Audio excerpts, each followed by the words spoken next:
Hey, what's going on? You know who it is. You know what it is. All right, you guys, peep game, man.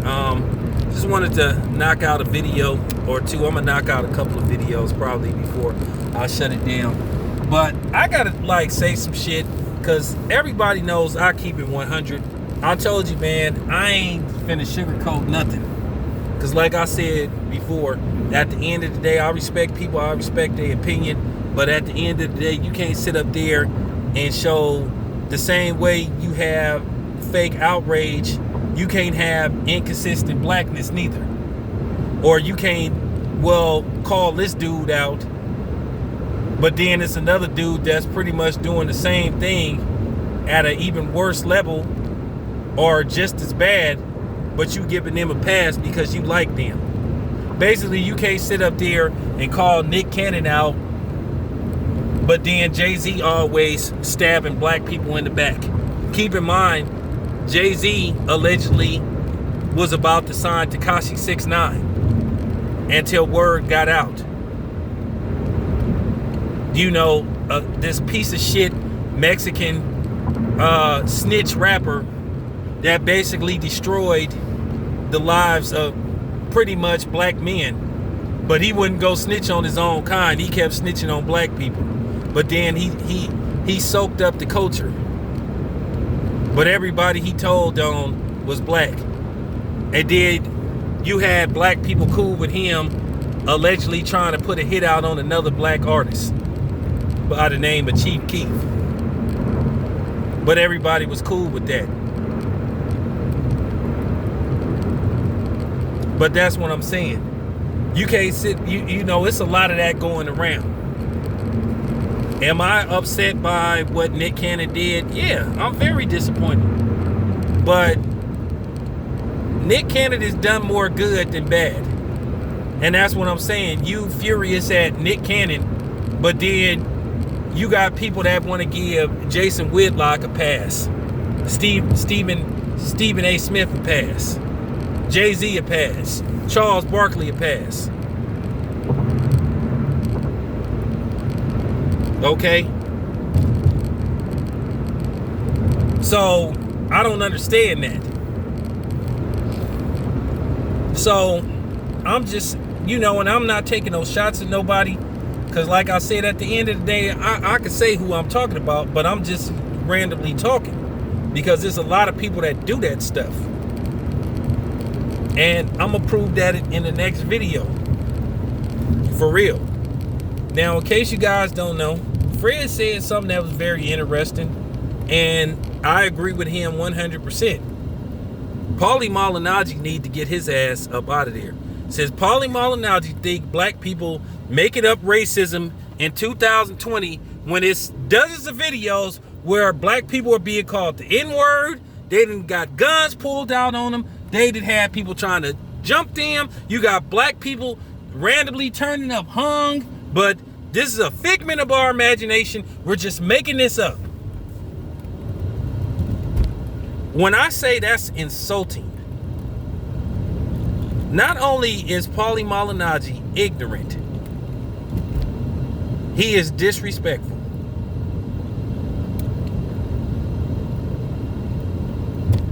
And he shouldn't be, and I mean, if he feel that way about black people, he should be covering black fighters. If he has that view. And that's real talk. And the funny part about it is, he sat up there and said, okay, well, white Eastern European fighters are taking over boxing. Blacks had their time. Now, keep in mind, the same people that had an issue with what Devin Haney said, these were the same people going, Now, they wasn't calling Paulie Malignaggi a racist. They wasn't saying he was race baiting. And this is why, like I said, I'm going to continue to call these fake-ass white people out.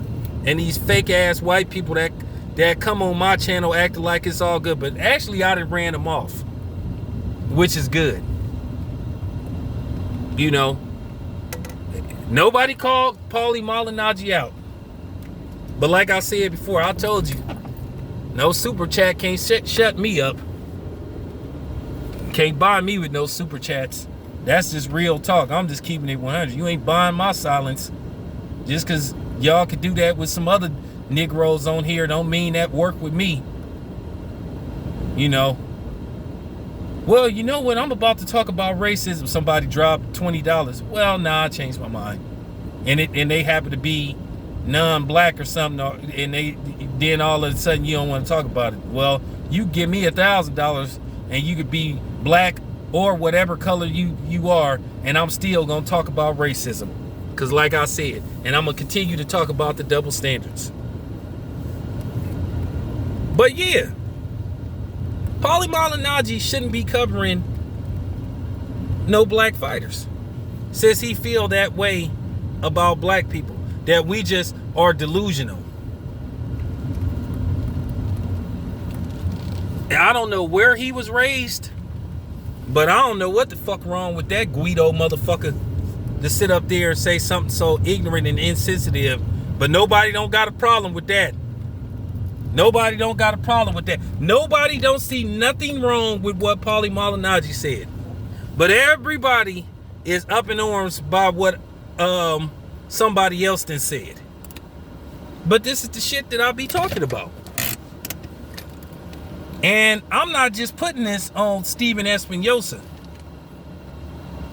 Oh, I'm gonna talk about something else in the next video, cause I told you I don't give a damn.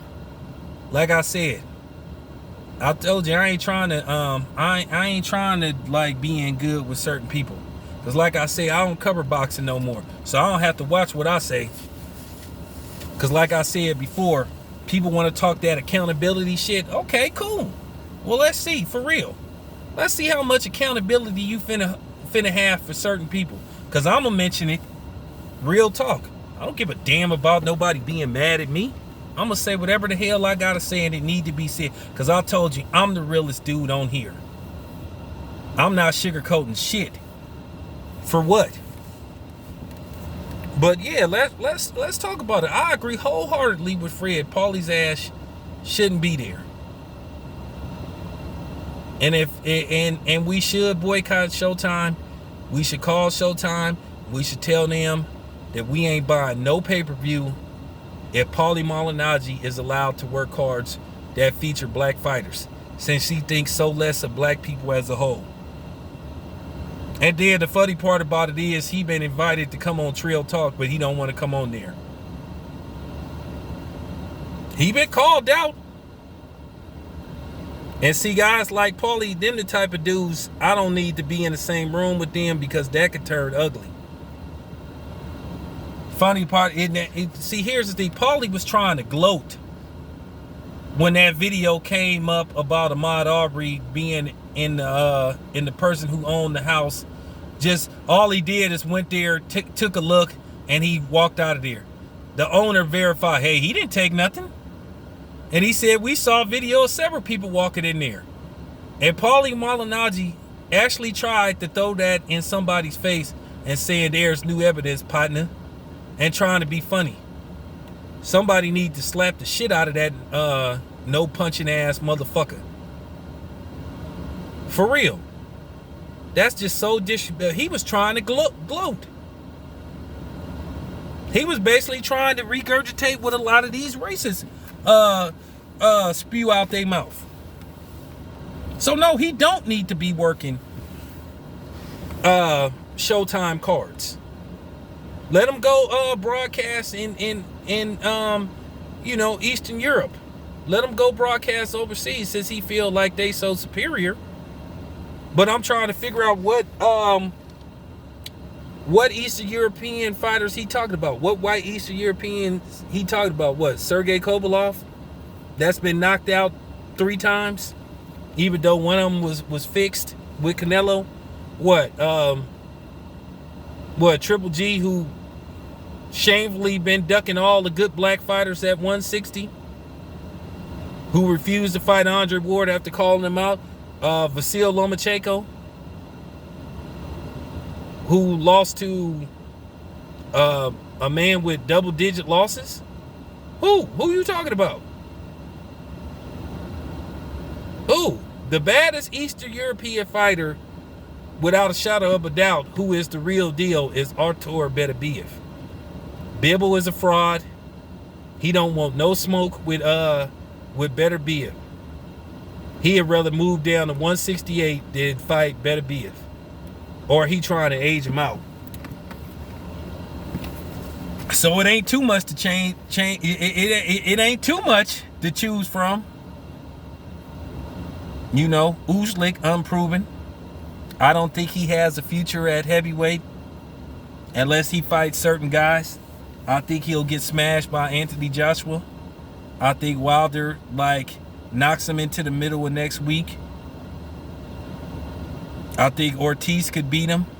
I think Tyson Fury would beat him in an uninteresting, you know what I'm saying, boring boxing match. So I'm just saying. So who are you talking about, Paulie? Who are you talking about? Eastern Europe ain't looking that damn good. Josh Taylor barely beat Regis Prograis. I thought Regis Prograis did enough to win that fight. Josh Kelly, fraud. Gonna get exposed as soon as he fight upper competition. A generic white wannabe Roy Jones.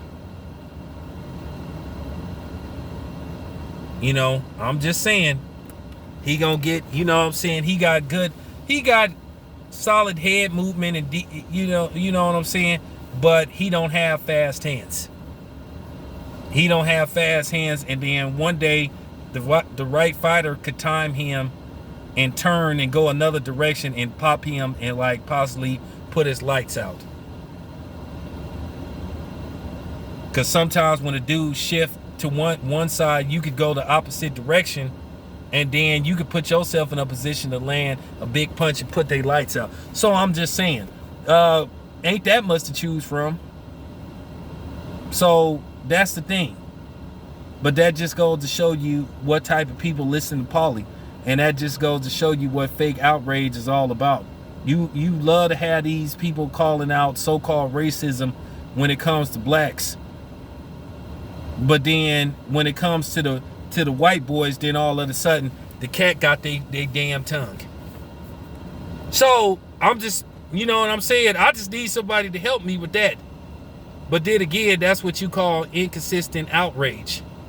You know what I'm saying? Fake outrage. Because if you somebody that quote unquote say, oh, I love it when people say I don't tolerate racism from either side, from whites or non-whites. Well, why ain't you calling Paulie Malignaggi out?